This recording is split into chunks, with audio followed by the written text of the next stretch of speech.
দেখুন, miscellaneous application একটা করা হয়েছে যে এই যে বেতনটা যেটা আমাদের হয়তো এই মানে বন্ধ হতে চলেছে, কারণ রায় তো বেরিয়ে গেছে, প্যানেল ক্যান্সেল। এখন যেটা চাওয়া হয়েছে অ্যাপ্লিকেশনের মাধ্যমে যে বেতনটা যেন আগামী শিক্ষাবর্ষ অবধি অথবা নেক্সট প্রসেস শুরু হওয়া অবধি এইটা যেন বজায় থাকে। আলটিমেটলি দেখুন, বেতনটা 1 মাস 2 মাস 1 বছর বজায় তো রাখতে হবে, কিন্তু এটা এই কদিনের জন্য বজায় রাখতে হবে এটা তো নয়। আলটিমেট যে সুরাহা সেটা তো দরকার। আলটিমেট সুরাহা হচ্ছে যেভাবে আছি এইভাবে আমাদের চাকরিটা রিটায়ারমেন্ট অবধি রেখে দেওয়া। সেইটা কিভাবে হবে সেইটা ভাবতে হবে, কিছু দিনের জন্য স্বস্তি দিয়ে লাভ নেই। মানে রাজ্য সরকারের এই যে পদক্ষেপ, এটা আপনারা তাহলে মানে সেভাবে ইতিবাচকভাবে দেখছেন না?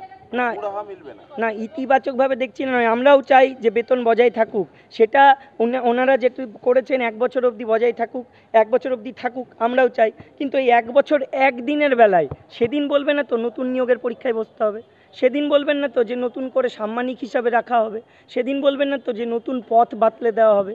1 বছর 1 দিনের বেলায় আমাদের চাকরিটা আমরা আবার সসম্মানে সেই একই জায়গায় ফিরে পাবো তো? এটা যদি নিশ্চিত হয় 1 বছর ধরে বেতনটা নিই, অসুবিধা থাকে। রাজ্য সরকারের কি করা উচিত? আপনারা কি চাইছেন? আমরা চাইছি একদম 3টে দাবি আমাদের একদম ক্রিস্টাল ক্লিয়ার। এক, যেটা নিয়ে জলঘোলা হয়েছে সেই মিরার ইমেজ কোথায় আছে সেটা বার করতে হবে, খুঁজে বার করতে হবে কোথায় আছে, সেটা প্রডিউস করতে হবে সুপ্রিম কোর্টে, সিবিআইয়ের কাছে দিতে হবে, তদন্ত হোক ওটা। আমরা চাই যোগ্য আর অযোগ্য এর লিস্ট এসএসসি এটা পাবলিশ করবে সার্টিফাই করিয়ে, সেটা সংবাদপত্রে এবং নিজেদের ওয়েবসাইটে। এবং আমরা আর কোনো যোগ্যতার পরীক্ষা দেব না, কারণ যোগ্য আমরা, আমাদেরকে প্রমাণ করে দেখাতে হবে আমরা অযোগ্য। আমাদের বিরুদ্ধে অভিযোগও নেই যে আমরা অযোগ্য, প্রমাণ তো পরের কথা। তাহলে আমরা অযোগ্য যখন অভিযুক্তও নই, প্রমাণিতও নই, তাহলে আমাদের যোগ্যতার পরীক্ষা কেন দিতে হবে, এই প্রশ্নের উত্তর দিতে হবে। ঠিক, তাহলে এখন রাস্তায় পথ দেখাবে নাকি? অবশ্যই আমরা আজকে থেকে সিদ্ধান্ত নিয়েছি যে স্কুলে আমরা যাব না, আমরা চরমতম আন্দোলনের দিকে অগ্রসর হব। কারণ আমরা দেখুন, আমরা এখানে আছি কোনো রাজনৈতিক দলের সমর্থক হিসেবে না, একটাই ফ্র্যাটার্নিটি আমাদের, আমরা যোগ্য চাকরিয়ারা সবাই আছে এর মধ্যে, শিক্ষক শিক্ষিকা শিক্ষাকর্মী, সবার হয়ে আমরা পথে নামবো, একসঙ্গে পথে নামবো। আপনারা আন্দোলনের বলছেন, আরেক দল বলছেন তারা অভিজিৎ গাঙ্গুলির কাছে যাবেন, এটা হ্যাঁ আমি বলছি এটা কি আপনাদের মধ্যে কোনো দেখুন, এটা কোনো বিভাজন নয়, এটা কোনো বিভাজন নয়। বিভিন্ন সংগঠনের হয়ে পিটিশনাররা আছেন।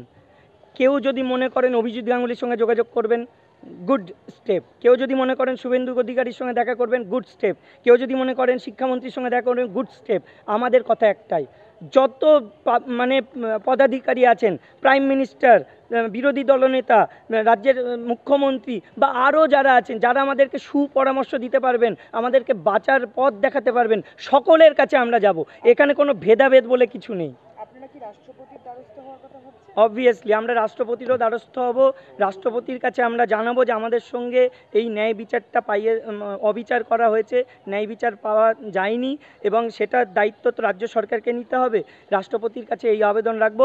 এমনকি যদি আমরা দেখি যে এই সুরাহা পাওয়া যাচ্ছে না, আমরা ইমিডিয়েটলি, এটা তো আমাদের কাছে মৃত্যুদণ্ডের শামিল, আমরা রাষ্ট্রপতির কাছে আমাদের এবং আমাদের পরিবারের সকলের স্বেচ্ছা মৃত্যুর আবেদন জানাবো। নামটা চিন্ময় মণ্ডল।